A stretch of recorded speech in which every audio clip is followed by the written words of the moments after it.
should let me love you forever, forever. I wanna love you. Will you let me love you forever, forever and a day, day, day, day, day.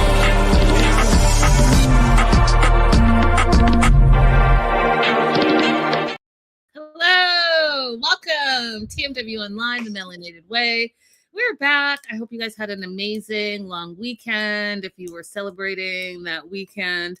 And we're covering all things the single life. We're wrapping it up. It is the tell-all part 2. And let me tell you something. I thoroughly enjoyed all the drama. I really did. And I felt like if we could just go a little bit deeper, it would be a perfect tell-all. And yes, not only did we get a lot of good drama, but he wrapped up a couple of things that were loose ends. 100%. 100%. So good job, Ross.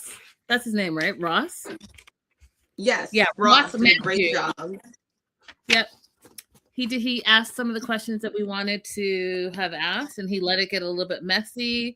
And I feel like this is one of the first tell-alls where the cast actually said what they felt rather than being like socially correct, and I appreciated that about it. So let's just jump right in. Liz and Jamal, they slept together. Liz didn't want to admit it, and Kimberly took it really, really personal, and she didn't know about it. She knew they hung out. She knew like they maybe made out, but she didn't know that they had slept together, and she took quite a huge, bigger offense than I actually thought, and I wanted to get your thoughts on it, Abby, because she's like, Liz, as my best 90-day friend, you should have come to me and told me directly from your mouth. Oh, these are my balloons, you guys. Making an appearance. You should have come to me and told me because you're my best friend in the 90-day franchise, and we talk every day, and you didn't tell me. And she's like, well, in my defense, Liz said that she thought that Kimberly knew. And so I guess, you guys, I'm a little like weirded out by this because does it matter? Does it matter if your best friend sleeps with your child? You know, your grown adult child? And should your best friend tell you? What are your thoughts on that, Abby? Okay, 2 thoughts. First thought, what Kim is freaking out about really has nothing to do with who Liz slept with or who Jamal slept with. She's afraid that something that she confided in Liz may have slipped and been told to Jamal, which tells me there are more things that Jamal doesn't know about this adoption situation that she hasn't revealed yet. Because what are you so worried that Liz is going to say to Jamal? What is it that you still are keeping a secret from Jamal? You know? That was my first thing, because she was like, well, I tell you my secret, so how do I know you haven't told him if you're sleeping with him? Because she automatically equates sleeping with someone to also having like emotional and verbal intimacy. You know?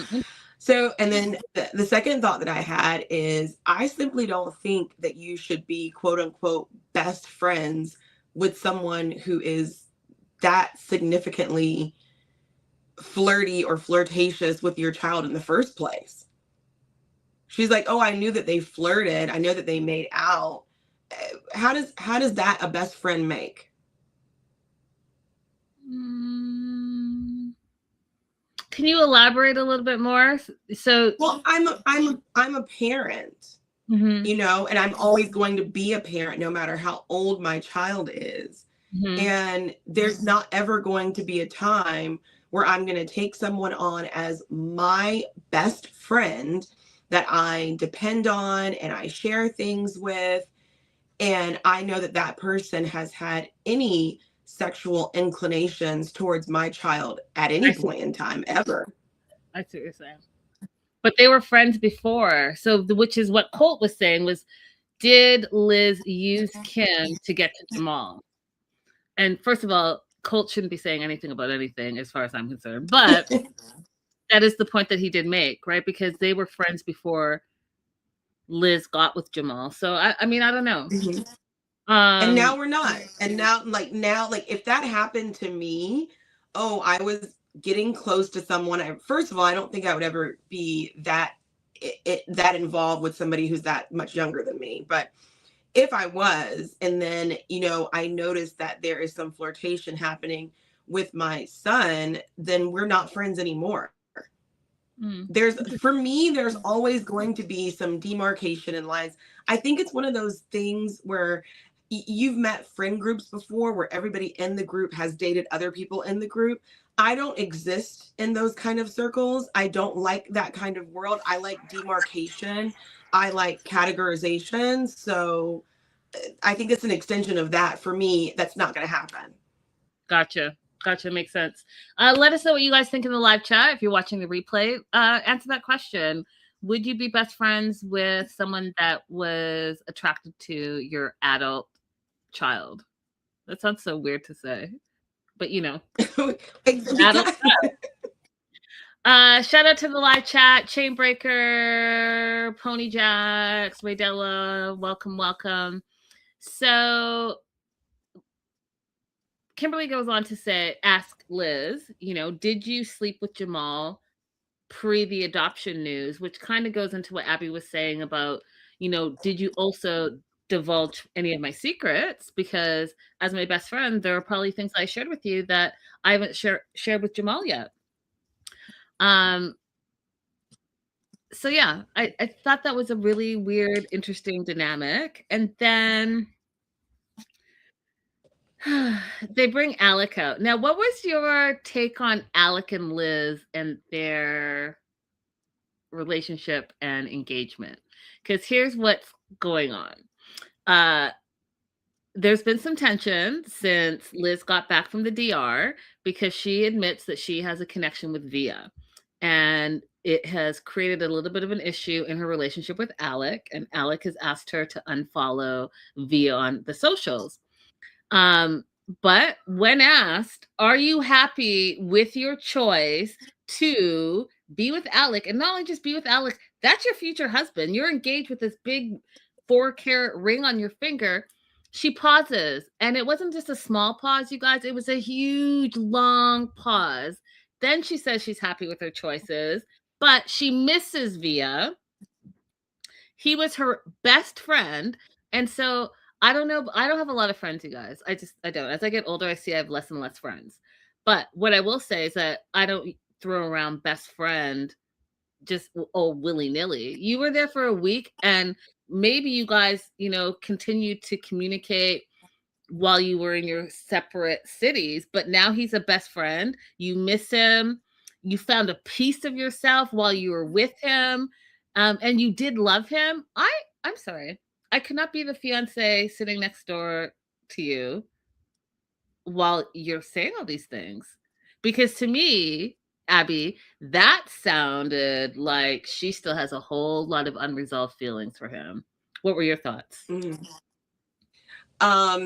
My first thought was her and Alec must have discussed how this was going to go and the things that he might hear so that he would not be taken aback or be surprised by anything, which is great.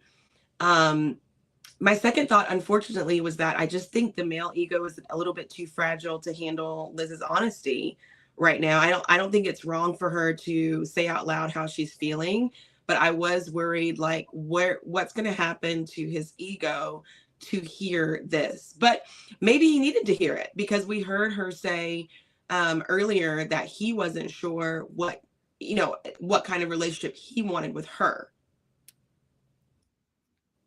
And so after hearing how she felt about Via and the fact that, okay, fine, you want to date other people, I'll date other people too. Maybe that's what he needed to hear, to be like, okay, let me get serious about her, because she's going to keep on dating other people and maybe find someone better than me. Becca agrees with you in the live chat. She says, as a mother as well, no, it's weird. My son is 24 and I have to check myself when I see young, hot men because I don't want to date my son's friends. Exactly. One of the things that I thought that I noticed in this tell as well is that I think Sophie is obsessed with Pedro. And she may act like she's moved on, but she's obsessed with him, because in this whole Liz, Alec, Via situation, she managed to make it about her and say she wishes Pedro was more like Alec because they could be in a relationship had he been more like him. And I laughed because one of the things I was disappointed about in this tell-all, you guys, is that she was not held accountable for her actions and how things played out with Pedro.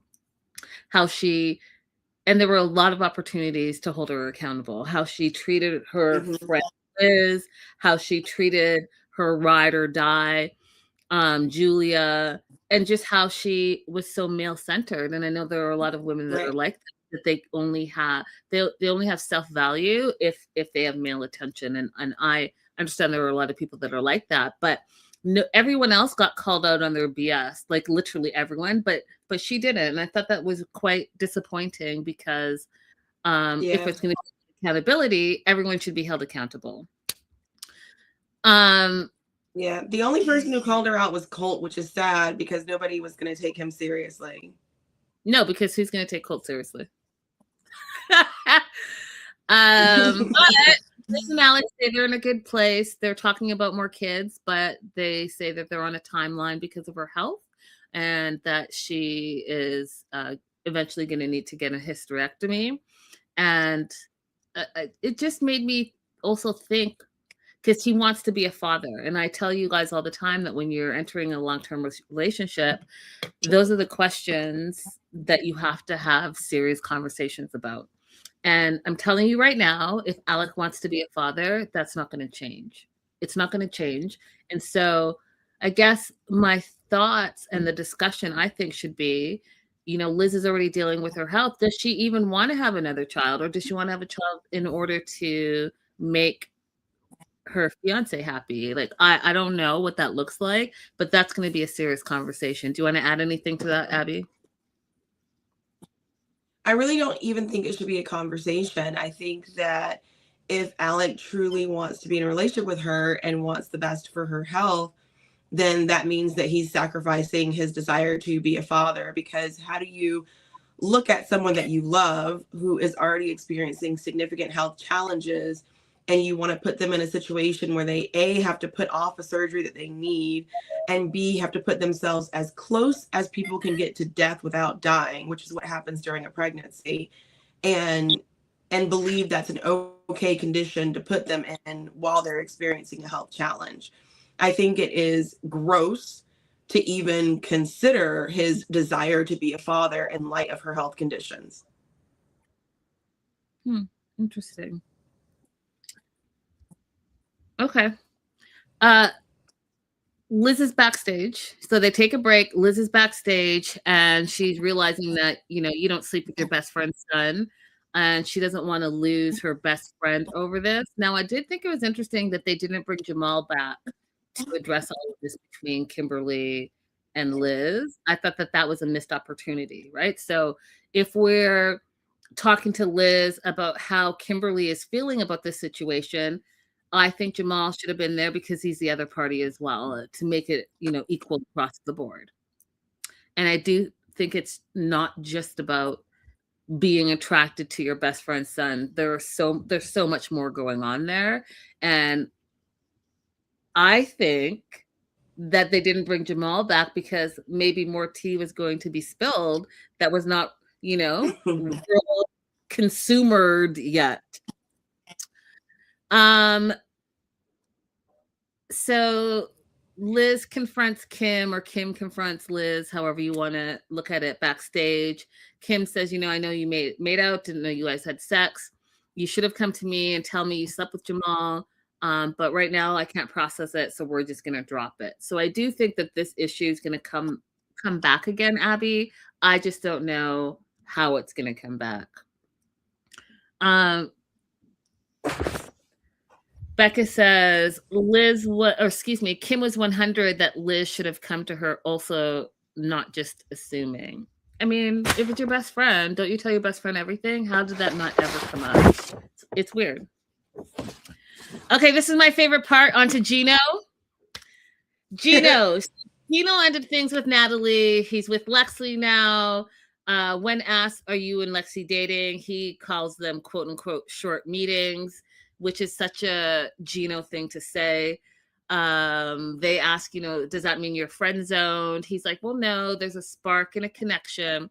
And one of the things I cannot stand about Gino is that he talks around issues. Gino is also one of those people that does not accept responsibility for his actions.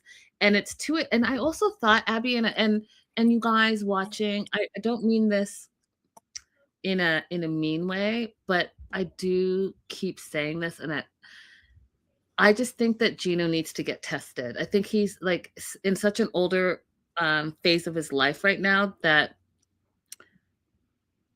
the diagnoses were not available to him in his younger years, but they're available now. And I think he should go get tested because it's like, I'm not a psychologist, I'm not a therapist or whatever, but he has some like neurodivergent something. I can't put my finger on it, but his reactions and his responses are not normal to me, and normal for whatever you guys think is normal, but he doesn't accept responsibility.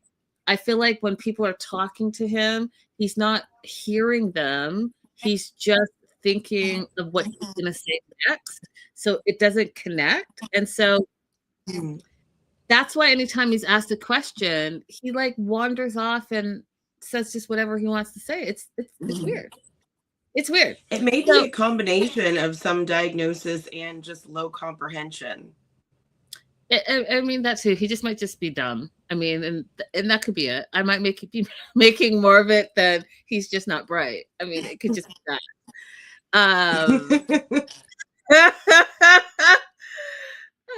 Okay, so he's short meetings with Lexi. We find out that Lexi still lives with her baby daddy.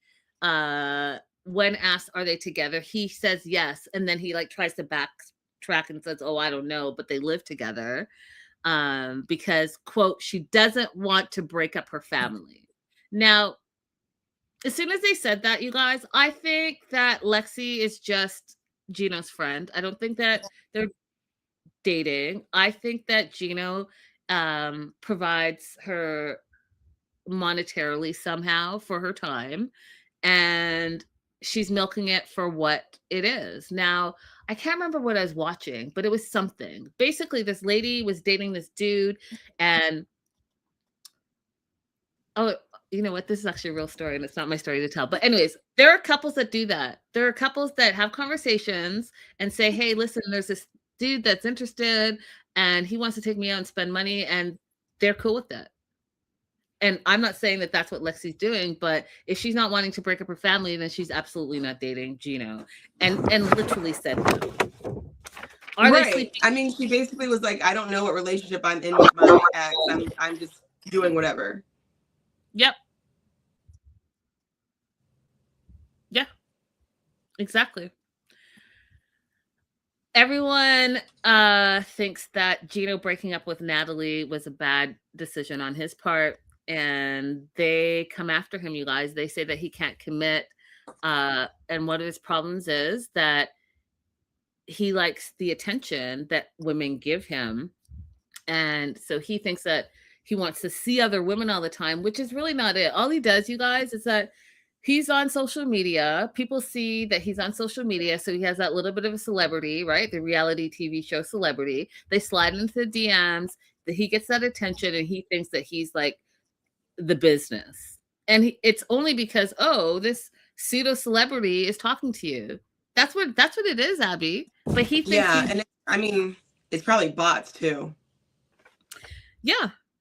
And he thinks he's the business out of that, which he's not. So they talked about Natalie's daughter hating Gino and thinking he was a troll, disrespectful, and a loser. And the cast on the tell Gino, you really messed up by leaving Natalie. And when asked, why did you end things? Was it because you met Lexi, or was it because her daughter, Natalie's daughter, hated you? And he danced around the question. And then they were like, but did you meet Lexi while you're with Natalie? He pauses. He struggles with the answer, you guys.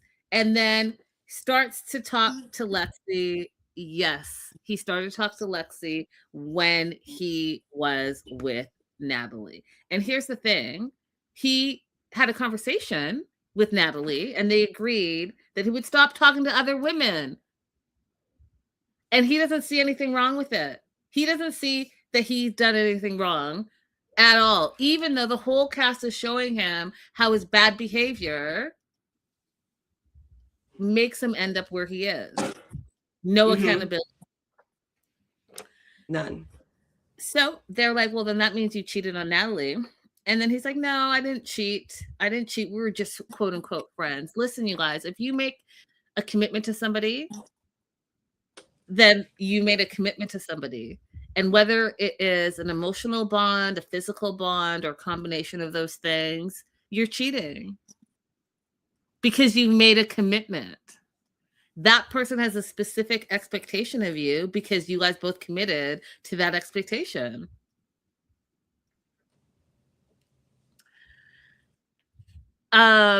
So he tries to gaslight us and his fellow castmates by saying, well, no, Natalie and I are still really good friends. And then they cut to Between the Sheets where Natalie's like, no, I'm done. I'm done with Gino. He's a manipulator.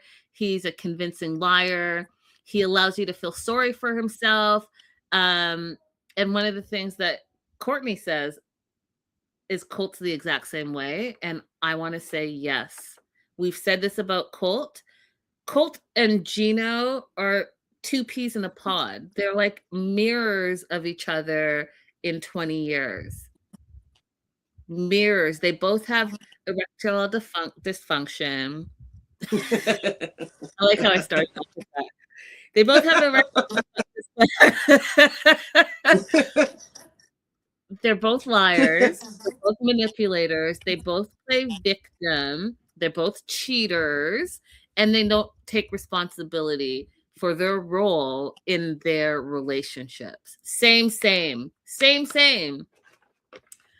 So Natalie says all this stuff about Gino, and Gino's actually shocked and doesn't believe it because Gino, again, won't take responsibility or feedback on how other people see him.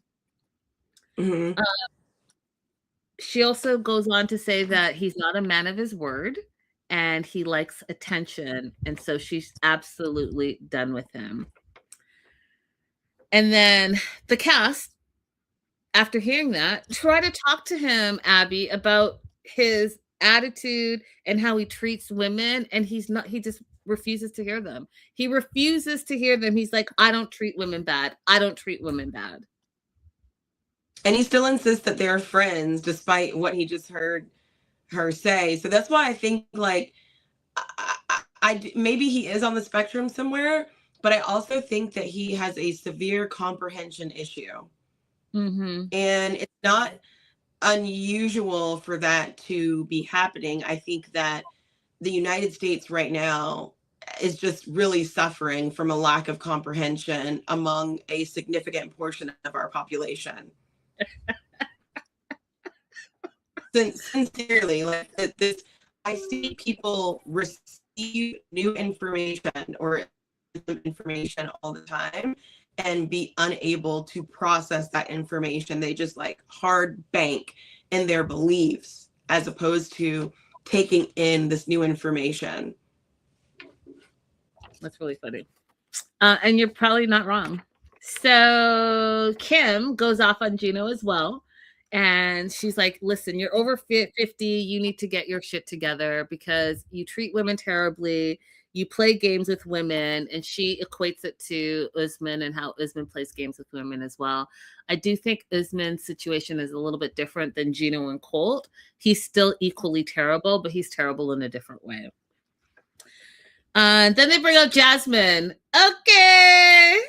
I love this part. Gino was not happy to see her at all. And he has some anger issues towards her. And Jasmine's like, yeah, Gino, again, everyone's telling you something.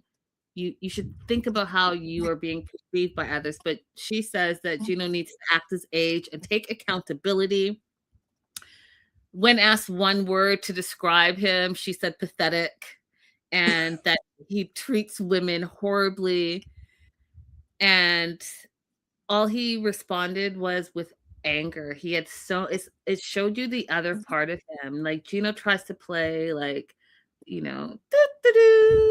There's like only air up in my bald head. Like he tries to play that off, but that rage came out, and I sat back. I was like, oh, you guys have been separated a long time. She's got like 2 kids, and you're on 100 right now. So he responded with rage and said that Jasmine used him for a green card.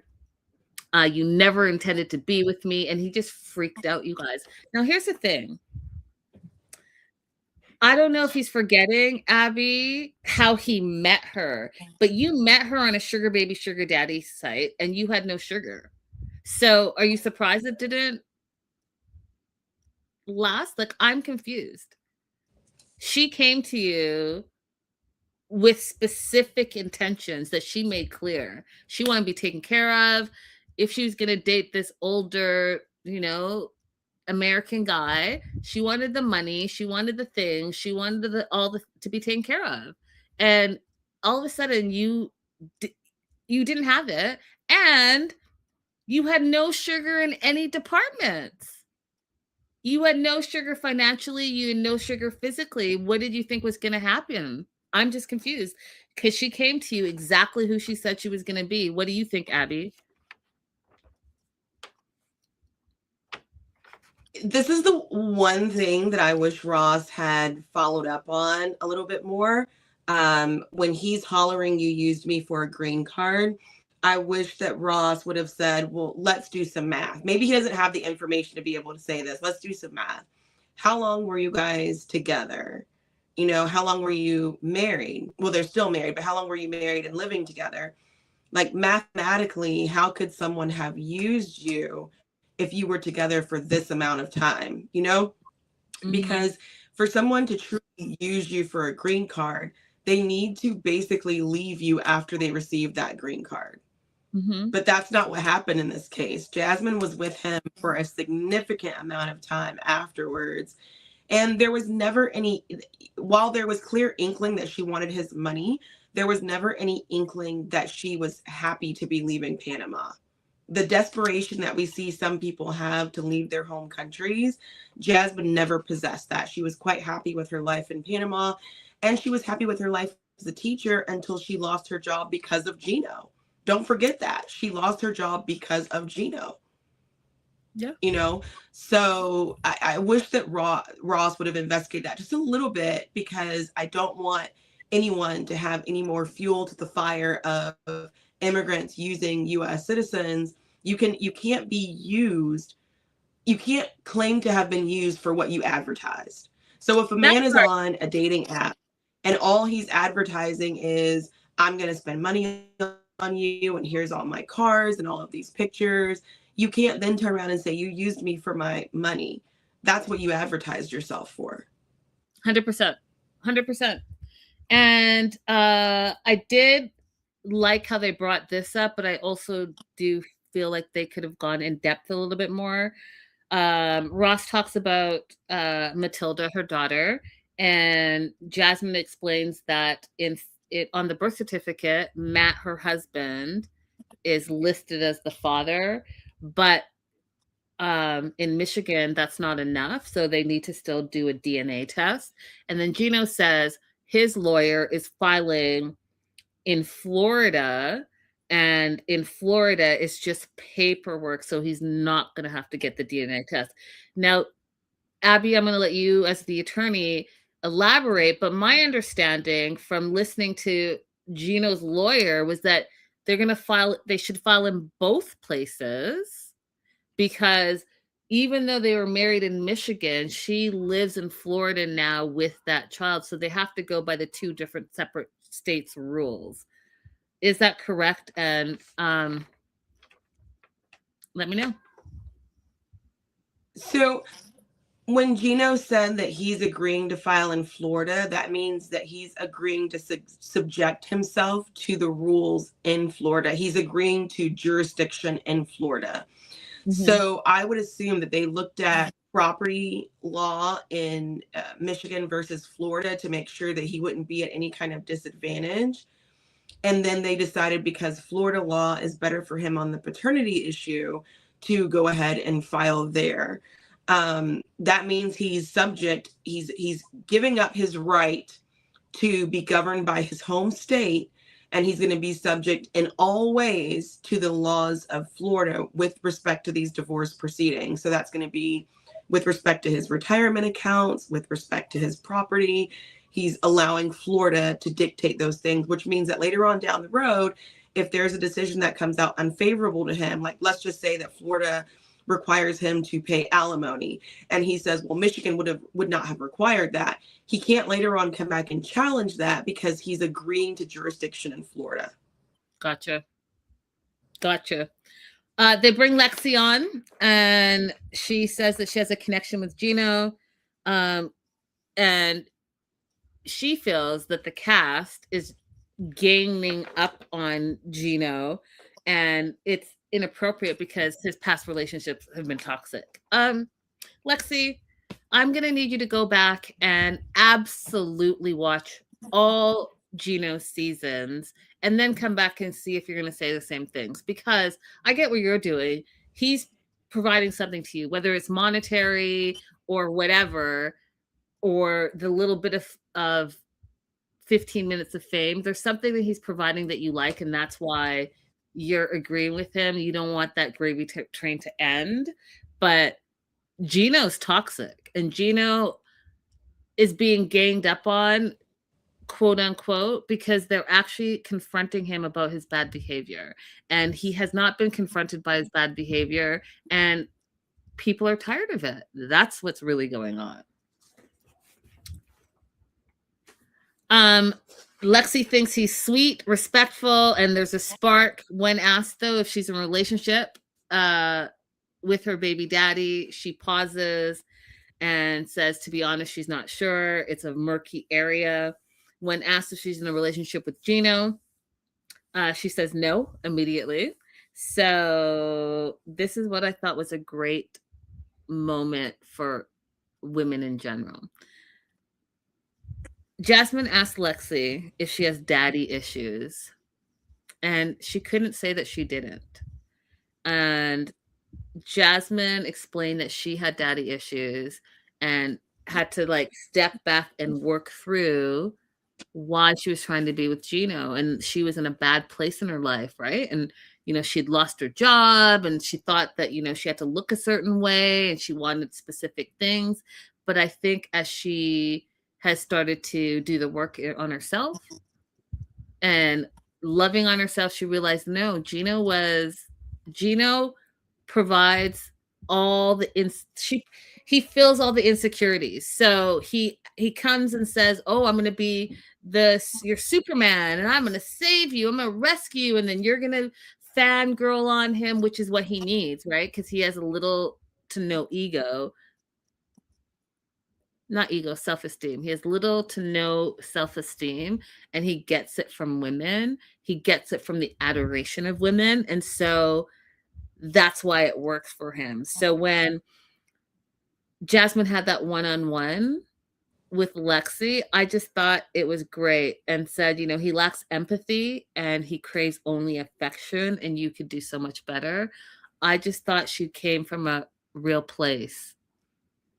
What were your thoughts?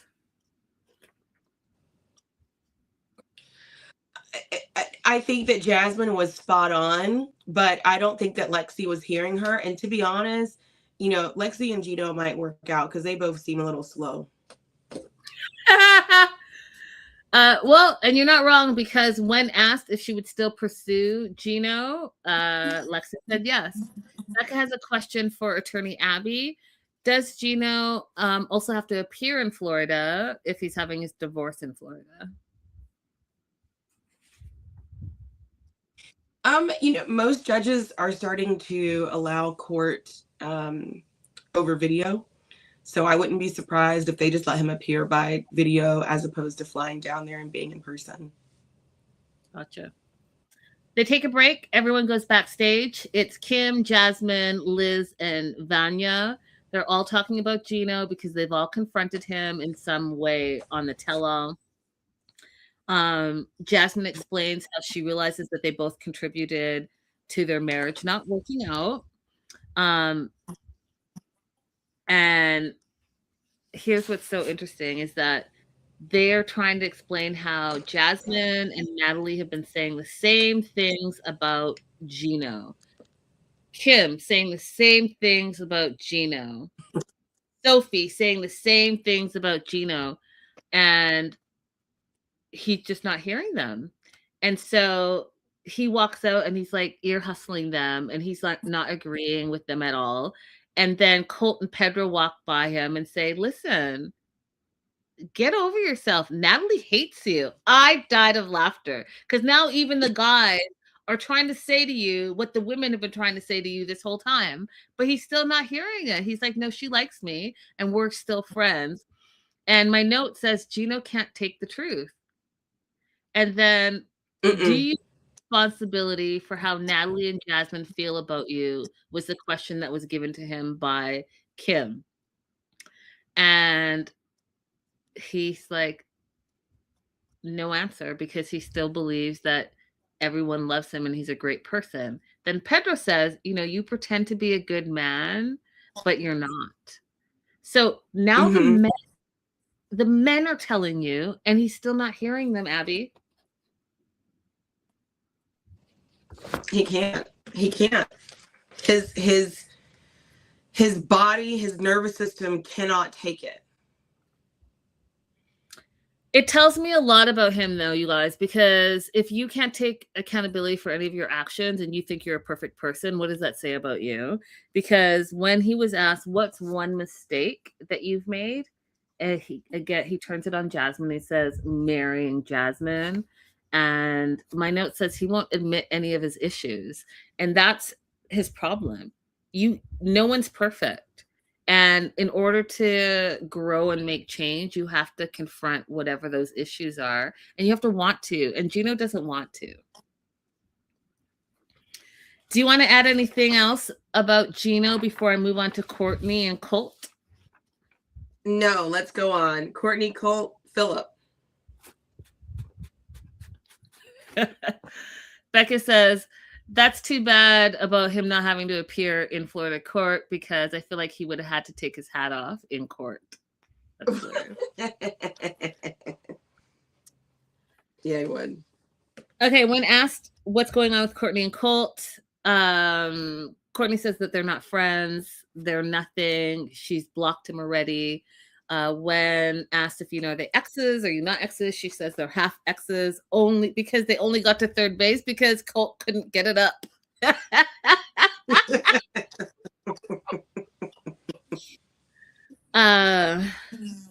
Ross asks how Colt feels about Philip and Courtney's relationship. Colt thinks that they're not a good couple, which is obviously what Colt would say, you guys. But Courtney's like, no, listen, we're great. We're going to travel together. We've already been flipping houses. So meaning that she's, investing with this older man. She's really securing the bag, you guys. And then they brought on Between the Sheets, Jess, one of his exes. And she explains how we can tell when Colt is lying. And what is Colt lying? All the time, because he lifts his eyebrows and they played a clip, and he touches his glasses and they played a clip. And he does it a lot because, she said, he's always lying. Facts. Courtney adds in, he also panics. So he gets all twitchy when he's lying, and he's always that way because, again, he's always lying. They bring out Philip, Courtney's fiance, and he loves everything about Courtney. And I've said this too. He feels like she's too loving and trusting of people, and she can be taken advantage of. Hence is what's happened with Colt, right? And I said on the top of our show that I feel like Sophie is obsessed with Pedro, like she hasn't let that go. I do think there's a little bit of something. Courtney doesn't want to let Colt go either, and I don't understand why, because ew. But there's something, because she does keeps inserting herself in Colt's life, And she also is like, oh, I blocked him, but then she reaches out to him. So, like, what is it? You know what I mean, Abby? Yeah, I was wondering the same thing. Do you think that she's still trying to understand the rejection? Like, why didn't you want me? I'm so great. Why didn't you want me? Is that what she's still maybe reeling over? I think so. It's hard to be rejected, right? And especially when she sees he's moved on with someone else, and that someone else is the person that Hmm. he cheated on. So I do think there's a little bit of that. Um, when asked about her fiance, what she loves about him, she said that she loves that he doesn't cheat, he's loyal, dependable, funny, generous, and smart. We find out that, well, I mean, I think we knew, but just to hear it verbally was like, oh, they have a 33-year age difference. When they met, he thought Courtney was 40 or 50, and she thought he was like 50. So they both thought they were the exact same age, and I died of laughter because, oh Lord.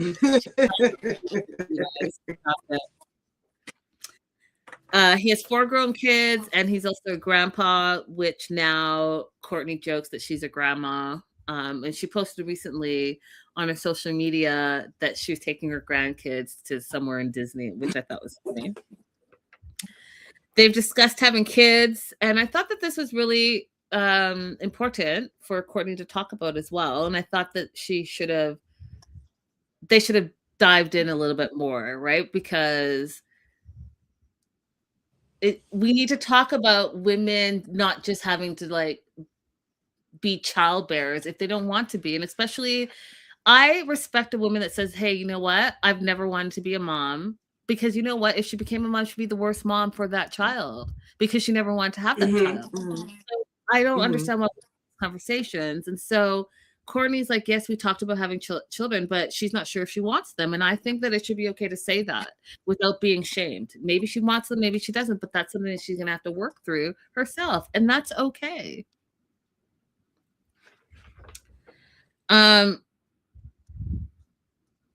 Then this where I was like, Courtney, listen, girl, I have just such respect for you. Cause you know, she comes across as like just like, you know, loving and kind of lightheaded, like not airheaded, just like, you know, easy, A easy little breezy. she's a little oblivious sometimes. Yes, but she's not, y'all. So when Colt is trying to accuse her of being a sugar baby and saying that he was paying for everything, she's like, absolutely not. She's been investing since she was 16 years old, quote, because she didn't want to have to depend on a man. And when you go back to earlier, when she's like, hey, we're traveling and flipping houses, I believe all of that about her. She's been securing her own bag since she was 16 years old, which totally makes sense now that we look at how she had to take care of Colt. Colt says that he paid for everything when he was with Courtney, and you know that that's a lie. You know that's a lie. And he tried to talk about how he the dentist, and I guess she had like a $50 copay, and that's what you paid $50. And then he had the audacity to say that she didn't really do anything for him, although he stayed at the family house for free. He tried to say, well, you didn't do my laundry, your mom did. You didn't cook for me, your mom That's did. me. That's me.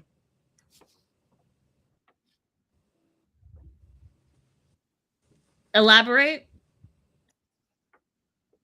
Like, you can't say you didn't do it for me, your dad did, your mom did. That's me. Like, I get the credit for what my mom or my dad did. Yeah, because I asked Like, them to allow you to be in our house and to treat you with kindness. Have you yeah. lost your mind? Do you think that my parents would do all this stuff for some random hobo, lazy, non-working, non-walking, non-contributing loser if I didn't ask them to? Absolutely not. No. Cole deserves every bad thing that ever happens to him from now into perpetuity. 100%. All the women at the tell-all said Colt is 100% ungrateful. And I second that motion. Then we find out that Philip and Courtney separated for a couple of months because of all the issues that Colt created in the relationship. And it was basically jealousy and trust issues. And this is why you have jealousy and trust issues, Courtney. So during the breakup, you reached out to Colt, invited him to your birthday in Mexico, said he could stay with you, and what? Like, the man cheated on you. He cheated on you. He went to the girl that he cheated, excuse me, on you with.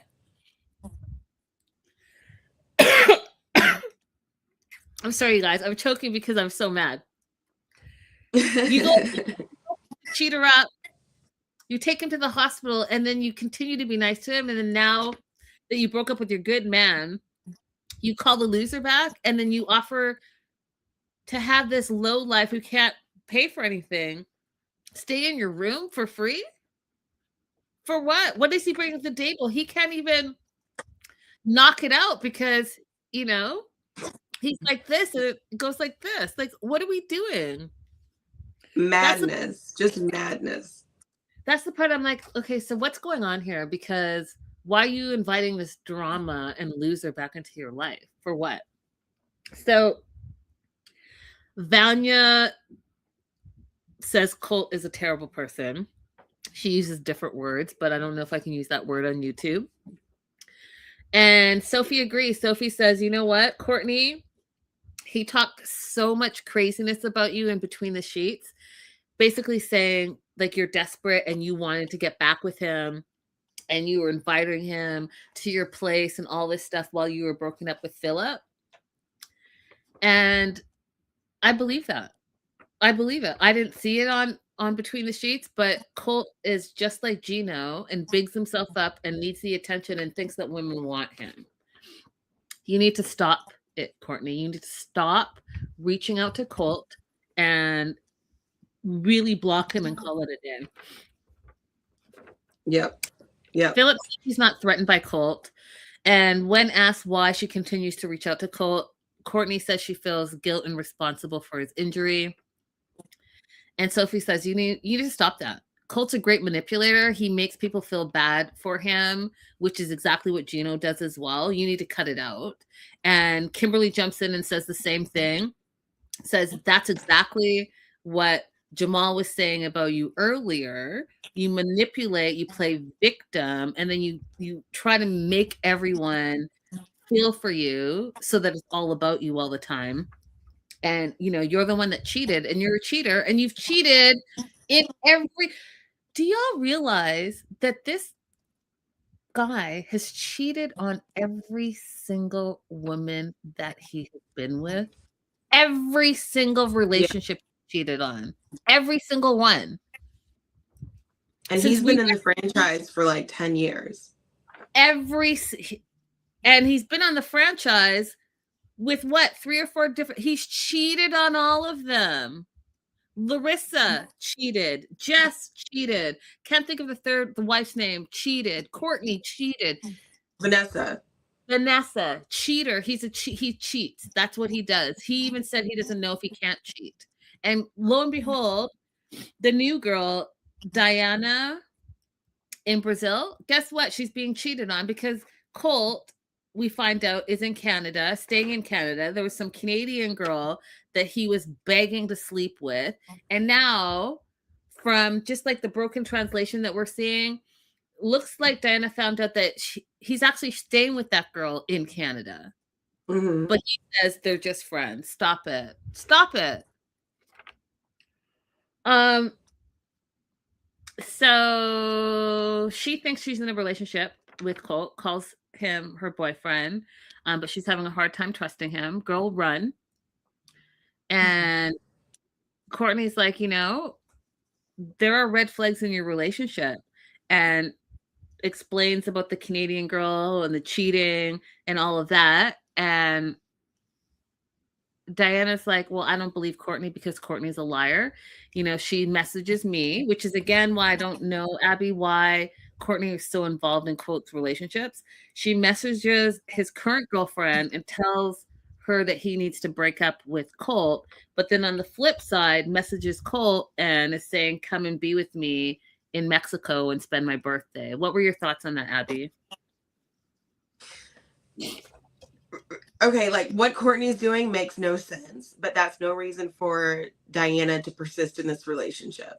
You don't need to figure it out. You don't need to understand it. Just go ahead and exit, girl. Exit before you get even more entangled. And that's the main point. Like, you may not understand Courtney's motives. Everybody out there, that dude's baby mama contacted you. You may not understand her motives, but you understand that he's not a good person for you. So get out. That part. So one of the things that Diana did say was that she feels that Courtney and Colt have a secret. And I agree with that. I think that they're hiding something. I'm not sure what it is, but this back and forth that they're doing, something is not right, because at the end, I'm jumping ahead a little bit, but at the end when Colt was leaving and then Courtney gets like, why are you getting up to console this fool? Why are you getting up to see what's happening in his relationship with his girlfriend on the phone? Why you have your own fiance? Why do you care about that? If you're saying to us literally that you and Colt are nothing, then it should be nothing. And you should stop jumping through hoops to pacify him. I just don't get it. Liz is not impressed with Diana. She just says, you know what, you should just leave Colt. I mean, if you don't trust him and all that stuff, you should just leave Colt. Diana didn't like hearing that at all, and says, she sees that Colt is messaging people, but she is being told that those are old friends that I have and don't have to worry about it, but she's still worried. And I hate when women say this, you guys. She's staying because she loves him, though. What? Do you think, Diana, this is my question for her would be, do you think that the way that you love him is any better or different than the way that he's been loved by all these women in the past who he also cheated on?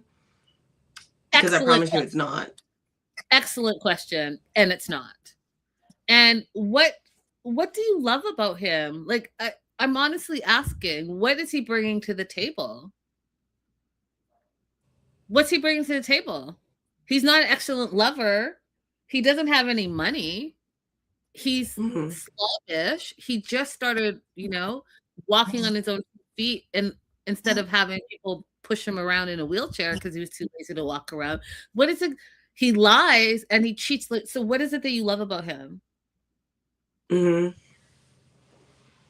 don't know. I do not know. Like, Diana, is a situation that desperate? If it is, like, we can match make you. 100%.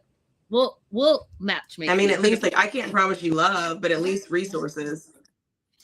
I can't promise you love, but I can promise you that I won't give you a scrub that doesn't work and is lazy and is using you and lies to you. I can give you that. Takeaway from Courtney and Colt. Courtney says, always trust your gut. And I laughed when someone said you should have picked Usman. Because remember, she was choosing between Usman and Colt. Abby?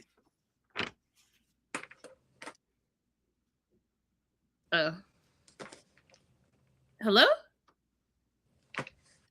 Did I lose you? I got stuck for a little bit. I'm back. Okay. Do you want to add anything to Colt and Courtney? No. Let's get into, I was waiting for Liz, Pedro, and Sophie to come back up. All right. Sophie, Pedro, Julia, Liz. They show the clip where Liz didn't say anything that Pedro said that she said, and then how Sophie freaked out on Liz.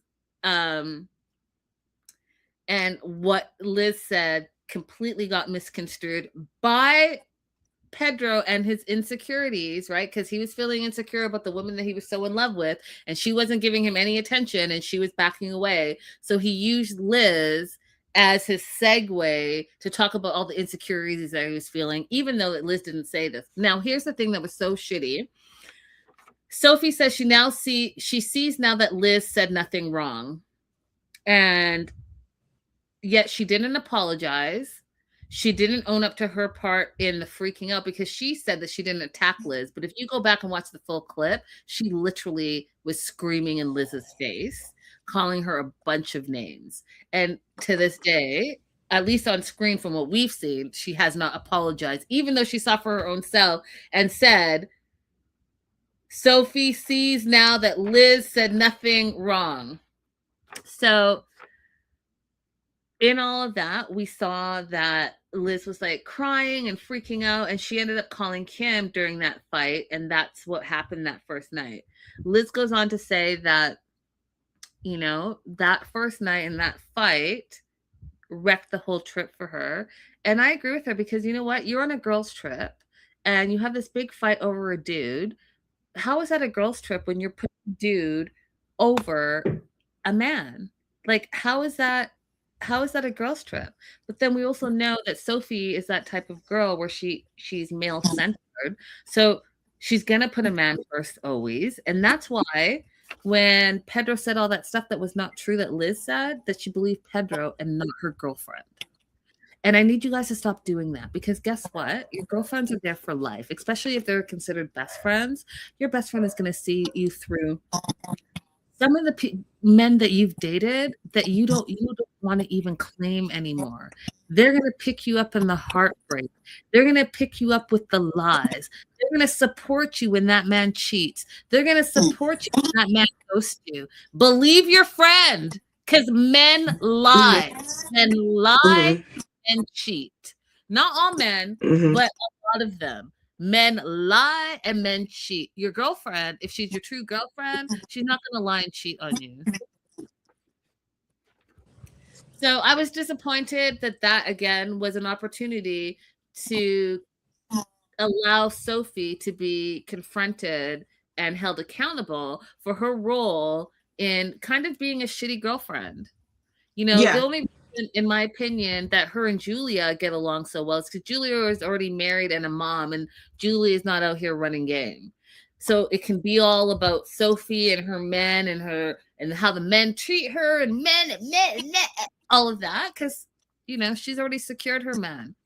But put her another single woman, all of a sudden you're not believing your other single woman friend, which is like crazy to me, because a lot of single females are like that, and it's wild. I also wanted Sophie to be confronted on her own comprehension issue, because it went from Liz said she's in the beginning stages of the separation. She's still healing. That's what Liz said. What Pedro said was, well, Liz said, are you sure you want to be with her? You need to be careful about her.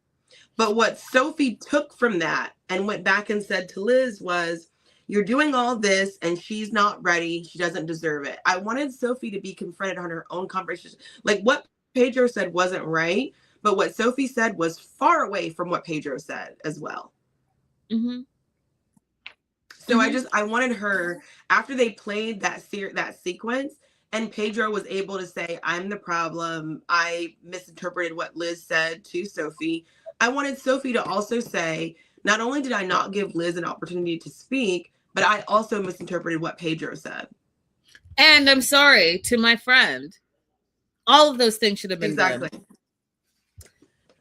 And then Liz went on to say how she didn't feel like this was like a true girls' trip, because Sophie and Julia are really tight, and she felt like a third wheel and she felt left out.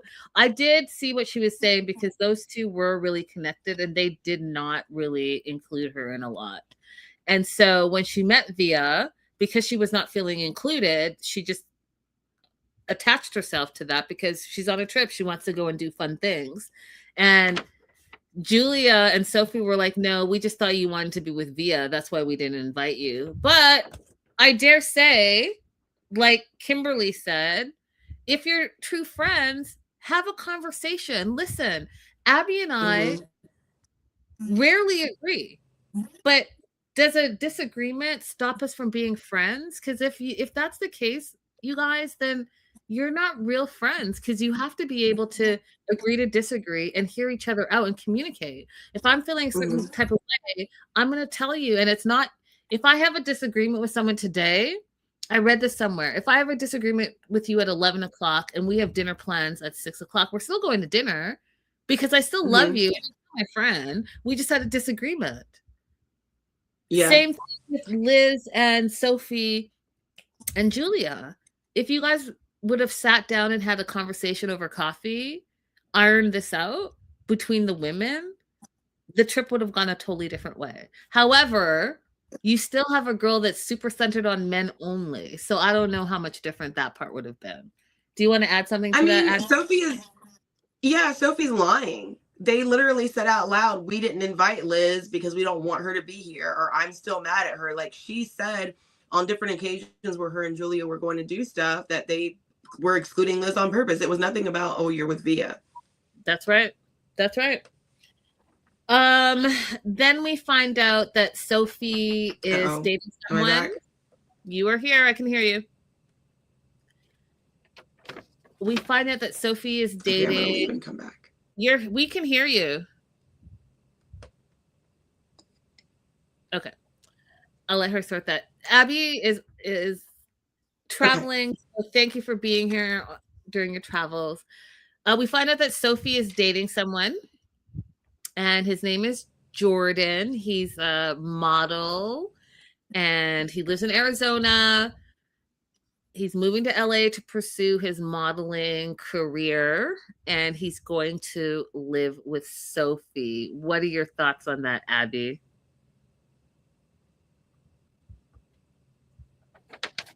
I think it's crazy. I think she needs some time to be single. Be single. I get she's in her 20s. She wants to like date. But it seems to me it's more like relationship after relationship. So, I mean, teach their own. But to have this guy come, and he's not only going to come and move to LA, but he's going to live with you. And you say for a month, but you know how that goes. 1 month becomes 6 months, becomes 1 year until y'all break up. What are your thoughts, Abby? This is ridiculous. But you know what, Sophie, you've treated other people ridiculously, so I'm not gonna be too hurt if you get used and whatever. You got to go work on yourself, girl. Who are you and what are you about?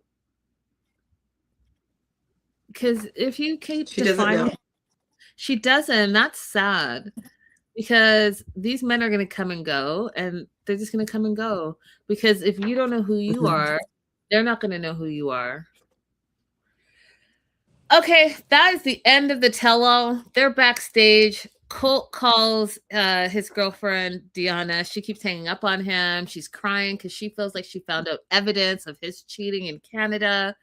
And Colt gets all like in his feelings because, you know, he freaked out on stage because everyone was confronting him. And, you know, when you have incel behavior, you don't want to be confronted, right? It's easy to be an incel and try to manipulate women one-on-one, or even, I dare say, online. But when you have men and women confronting you on your bullshit incel red pill, blue pill behavior, then all of a sudden you can't take it, and now everyone's ganging up on you and you want to leave because you don't want to be held accountable because, quote, he says, no one here likes me. Colt, people don't like you because you lie and you cheat. You manipulate. Mm-hmm. So instead of thinking that those people don't like you, how about think about what they've said to you and how you can make the changes so that you're not a liar, you're not a manipulator, you're not a user, that you have gratitude and you are productive. Think about the things that you can do to move your life forward for yourself. Yeah. Also, just study history a little bit, because saying you were attacked like Abraham Lincoln was really wild.